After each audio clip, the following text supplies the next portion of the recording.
are awesome. I'm Carly Aziz. It's May 30th of 1742. Welcome to MNN News. Today, we're exploring all over Europe to learn about the Black Plague, explore some valiant knights, and get never-before-seen insight on a stolen poem. However, let's kick this show off with some information on the Third Crusade. I'm going to show you some footage of a segment we shot 2 years ago when the Crusade was at its peak. We'll then follow up with another interview with King Richard.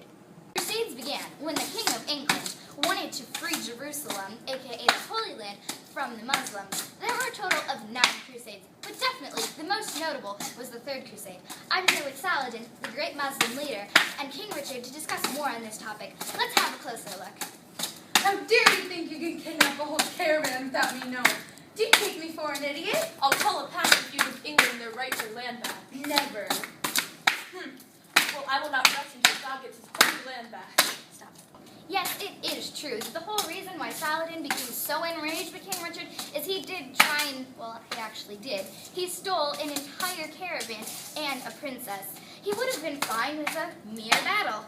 Well, you can't blame poor Richard for it, too. He did have 2 other kings working for him, Frederick Barbarossa and Philip Augusta, but they'd lost when it was a whole cause. They didn't like each other, but hey, what can I say? This only enraged Saladin even more, and it caused him to become so much more passionate about this cause.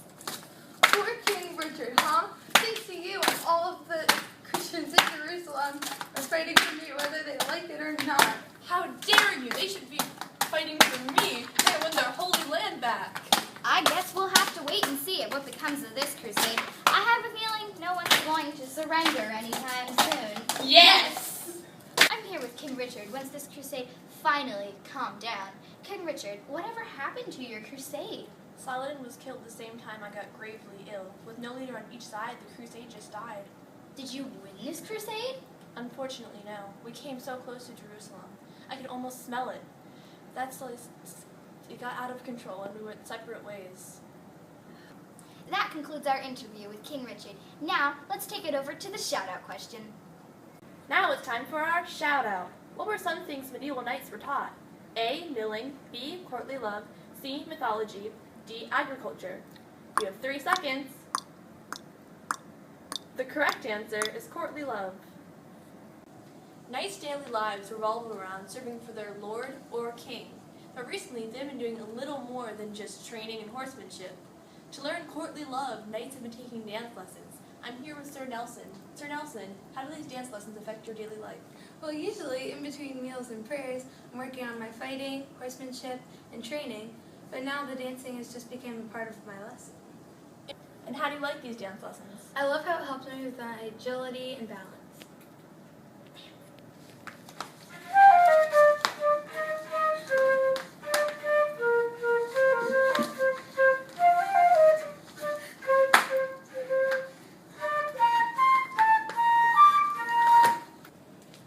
Signing off, this is Catherine Courage, MNN, York. And now we take you to Bob Law with some brief information on the Black Plague. Take it away, Bobby. What was on the ships? Sailors. Some of them were terribly sick, some of them were dead. What did the king do with the ships? He sent them away, of course. Oh. Okay, we'll crop that out. Okay. Did you stop it? When did you realize you were sick? I started getting these awful red rashes and they turned into boils. It was awful. Oh gosh, sounds bad. What else? Like, what were some symptoms you had?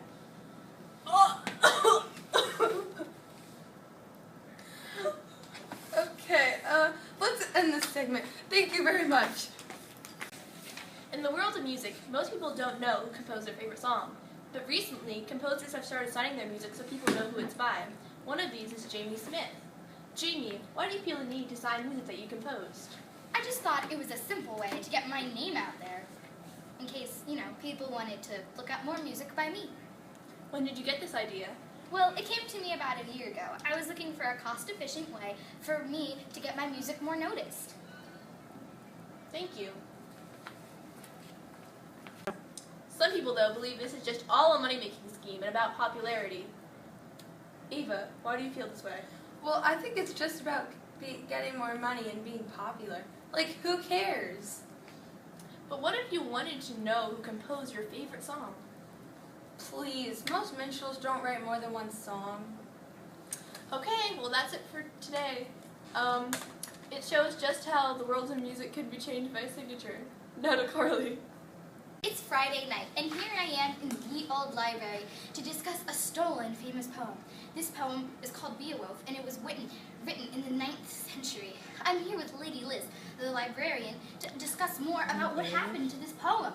Lady Liz, describe exactly what happened the night you realized the poem was missing. Well, I live upstairs from the library, easy to commute, you know, and I heard a loud crash from downstairs. I rushed out just as quickly as I could to find the large front window had been smashed. It was completely destroyed. I looked around the shop to see what had happened, and it turned out the book had kept the poem had been taken off the podium. The king gave that to me to keep safe, and I lost it. What will he say? What will he do? The knights never have failed to, find something. I'm sure that they'll find it eventually. It probably is a big loss. Books are a lot pricier than just strips of paper, aren't they? Yeah, I know. How about we get a medieval knight to come in here and tell us exactly what this criminal may look like? Sure.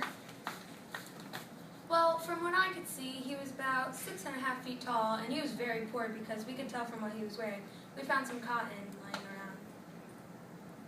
I can't believe it's gone. Well, to our listeners, now you know exactly what this criminal looked like. If you should find it, I'm sure you should be able to contact some medieval knights. Now, take it over to Bob Bloss for some information on our medieval towns. Thank these places for being so vital to medieval culture. First up on today's roll call, we welcome York, England to this list for its important boundary walls and inspiring reasons to build them. We're heading southeast to Bruges, Belgium. We give a warm welcome to all those around the Church of Our Lady at this time. Last, but certainly not least, Carcassonne, France made the last spot on our roll call today. Carly, many people have sloppy homes in towns like these. The King of Nottingham have done something that never king has ever done before. He's offered to help the terrible houses. Now let's go have a look at what people think about this action. Hi, ma'am. I'm Babla from MNN News. How do you feel about the king offering to restore your home? Hi, my name is Mary Pennyweather. I'm very grateful because the king doesn't usually do things like this. For James, it's really great for him to work on things more than just churches and passages.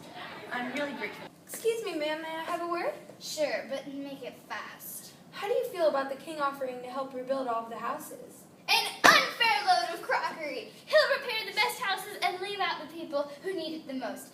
Our village goes on rank. Of course, he's only going to repair the ones with the best rank. He'll forget about all the people who need it most. We make our own food. We make our own clothes. We're so independent. Why do you need his help? He's never helped us before. We don't need his help, and we never will. That wraps up this segment. Now over to Carly for our last story. Thanks. Bob Law, M&M, Nottingham. For Columbus, some recently discovered a new world. There are many skeptics, but most people believe he did find this. We're here with Christian Columbus, however, who claimed he found the new world first. Christian, is it true you found the new world before Mr. Columbus? Yes, I found it in 1493. That is 1 year before that imposter. I see. And how did you get to this new world? I walked. Oh, well, that wraps up today's show. But it is true, Christopher Columbus did find one thing. The world is, get it? The world is round, not flat. Yes, contrary to popular belief, the world is round. The end. To end this edition of M&N News in a roundabout way. So I'll just flatten it out so we can explore new ideas for next time. I don't want to abruptly walk away from you, so let's just sail this episode to an end.